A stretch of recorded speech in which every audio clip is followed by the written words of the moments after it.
In today's video, I list the 5 most important food rules, in my opinion, when it comes to keeping Candida at bay. Of course, there's more to it, so if you need to dig deeper, download my free guide to Candida overgrowth. Number 1.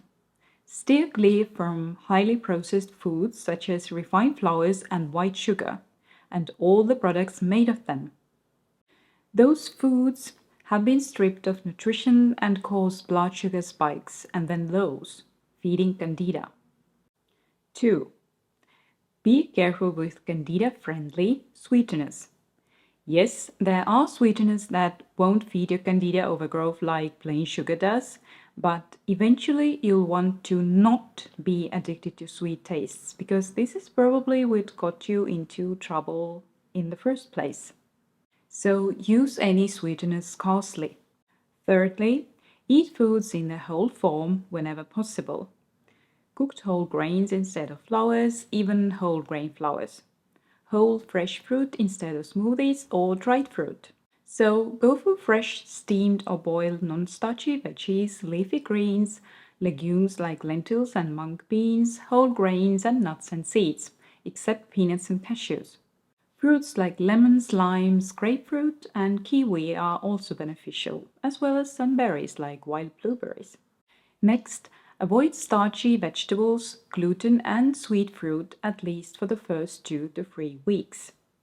Some people don't have issues with gluten, but make sure to have it in the form of whole grains, whole wheat or spelt berries and steel-cut oats instead of flours or refined flakes. And finally, eat to keep your blood sugar stable. How can you do that? Firstly, you can have savory breakfast instead of a sweet one. Some berries are okay. Next, start your meal with vegetables whenever possible. Then have grains and other foods with higher glycemic load like grains and starches. Eating in this order helps blunt the blood sugar spikes. Drink a glass of water with a tablespoon of apple cider vinegar 30 minutes or less before a meal. The glucose spike will be 8 to 30% lower. Have a savory snack and eat something sweet only as a dessert after a low glycemic veggie-filled meal. When you eat something sweet after a meal, you lessen the corresponding glucose spike it would cause, because eating sugar and starches last after other food means they get absorbed more slowly. And finally, go for a 10 to 20 minute walk or do a 10-minute strength training session within 45 minutes after you've finished eating. You'll lower the glucose spike by 30 to 48%. And remember that every person is unique with their individual needs.